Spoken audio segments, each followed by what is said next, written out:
All right. Happy Tuesday. Big waves to you. Good to see you. Good to see you. Good to see you.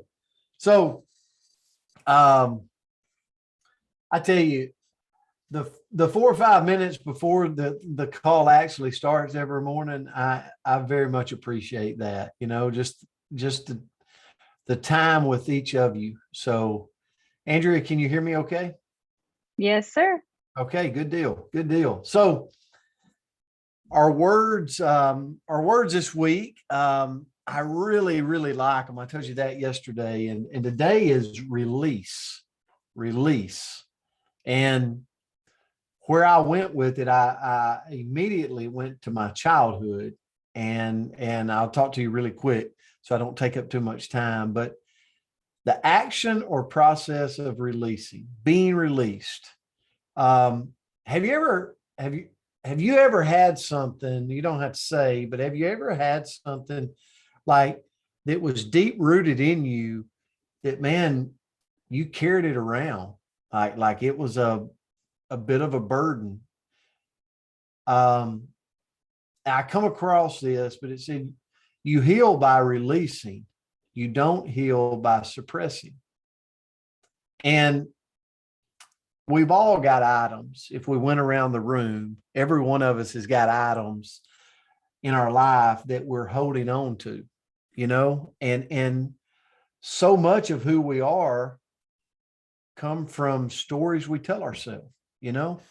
And an example for me that I went to was speech and reading, because and some of you's heard me talk about this before, but when I was a young kid, um, at that time in education, it's ironic I went on to be an educator, because at that time in education, you would go in the classroom and you would pull kids out. If they were deficient in reading or if they were deficient in speech, you'd pull them out. But when you pulled them out, they did it so wrong. Bill Saling was an educator, and he probably remembers this. Like you'd pull them out, but you'd almost let everybody know in the class, like, we're pulling Brent out because he's deficient in speech. Arlene's had years and years in education, and it's like kids are pretty mean in school. So I remember as a young kid, like being made fun of with speech and being made fun of because of my reading. And even today, just so you know, for me, when I pick up things, I like to read it from right to left. Just like I like to read a paper from back to front. Like, it's just natural. I like to read articles from the bottom to the top. I've got some of that in me. And I see it when I talk some. I get words twisted up, but for a long time in my life, reading, like I wouldn't read. I didn't want to speak up. I didn't want to talk. And it all was a deep rooted thing in me that I carried with me, even when I got into the profession I am today. And even when I was in coaching and I would speak at clinics, it was a real challenge to get me to want to talk in front of people. And so I'd almost, Dr. Bob, had to really juice myself up. I'd have to get really jacked up to go do that. But when I finally released it, and I won't go into that because it'll take too much time.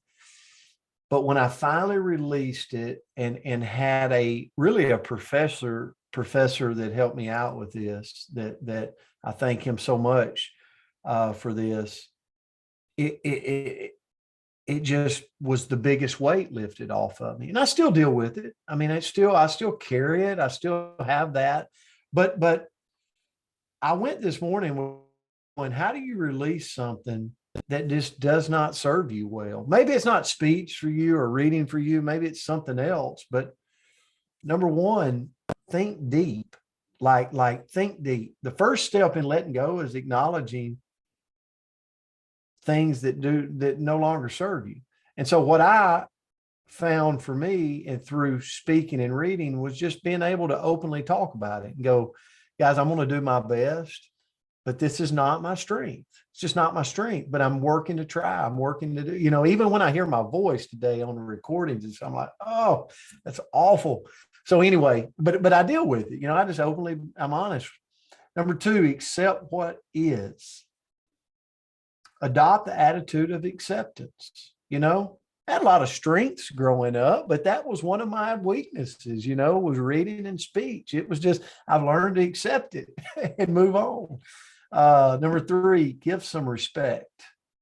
Honor the part of the life that you're letting go. And when I finally released it, but yet went, man, that was an overcoming in my life that I'm really appreciative of. It was a challenge. So give some respect to that. And then last, lean on hope. Trust that great things are coming because you released it. And that's the reason when I do something on stage or I speak or I do a training or something like that, I really go, this is the great thing that is coming out of the hard thing, right? Because I was willing to release it. So just a little, I guess, open up and share with you a little bit about Brent Palmer today. But release was a great word for me because it's traveled with me in life. And I'm sure there'll be other things I'll have to release as I get older. So Andrea, I'll turn it to you. Well, I love that one, Coach. And was a good word for me as well. And the quote that I found was, sometimes you don't realize the weight of something you've been carrying until you feel the weight of its release. And have you ever thought about, kind of looking around your life, what you're craving right now, like what you really, really want? And I think some common themes, once we got past like the superficial stuff, like ice cream or a vacation or like a 3-hour nap, maybe that's just me that wants those things.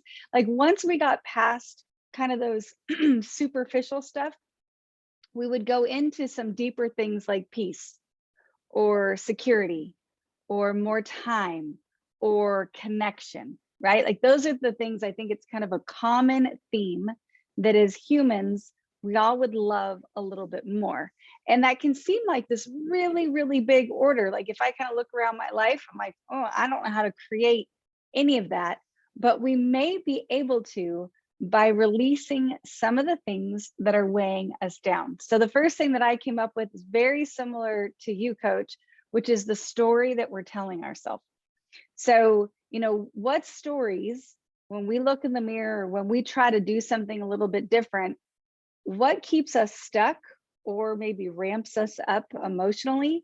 What stops us from achieving the goal that we want to achieve? And I'll say for myself, this will be like confession day.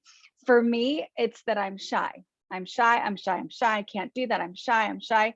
Well, I have been shy my entire life, but I think for the last 10 years, I've really come out of my shell.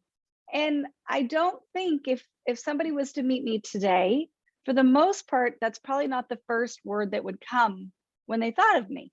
Now, we don't need to think about, be nice. But anyway, like what those words might be, but I don't think shy would be the first one right now.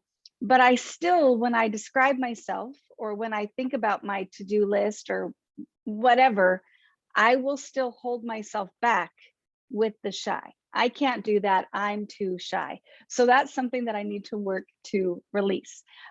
Second thing is the extra stuff. So what if we could come from a place of enough? What would we actually need? And I just think about, how much less would we spend each day, each week, each month if we let go of the need for some of that stuff? How many more places could we travel to, right? How much more of this world could we see? How much more would we have in our savings account? How much more could we give, right, to the communities and the organizations that mean something to us if we can let go of that stuff? And I think sometimes the stuff comes from not feeling like you're enough. So we got to have, we got to keep up with the Joneses. So if we can let go of that and release that, then we can really gain a lot back. And then the third thing and the last thing I'll talk about is the busyness. And I don't know if you guys feel, I feel like you probably do. This might be pretty common. I don't know, you can tell me in the chat. But I feel like as a culture, we are in love with busy, right? It's almost a competition about who can be the most stressed, the most frantic, the longest to-do list, right? Like the hustle culture, right? Like we all can see that. And I think probably maybe in our profession, we might even attract that, because if you're going to work for yourself, you got to be able to manage a to-do list, and you might have some drive. But sometimes we can have pride in the, oh my gosh, I'm so overwhelmed, right? Like I can hear it coming out of my mouth when somebody says to me, oh, I know you're busy. And I'm like, yes, I am. I'm such a good little girl, right? I'm so busy, right? So if we can let go of some of that, delegate some of the things off our to-do list, erase some of them because they truly don't matter. If we can let go of some of that busyness, think about the time that we would have. Think about the time we would have to forge the connections with the people that we love. Think of, we might be able to create something. There's so much more we could do with that time if we weren't just focusing on making sure that we had a really impressive to-do list. So those are some things we can release today. This was a good one for me, Coach. My toes are a little bruised, but I'm very grateful for it. So thank you. No, thank you too. Thank you too. And Andrea does a great job reminding, me sometimes. She talked about to-do list. And I got to share a huge win for me today. I'm about to take my daughter, who will be 16 next week. I'm about to take her to Nashville for her favorite country music singer. So we're about to spend a couple of days in Nashville, and I'm taking her to the concert at Bridge Street. And Andrea had a lot to do with that. We're going, get out of here and go. So, just being able to release a little bit and of that to-do list to go do that. So guys, we love you. We appreciate you. And we always just starting our day off with you guys is such a blessing. So have a great Tuesday. We'll see you back tomorrow. Bye, guys. Love you guys. Have a great day. Have a great day. Let's see. You saw yesterday.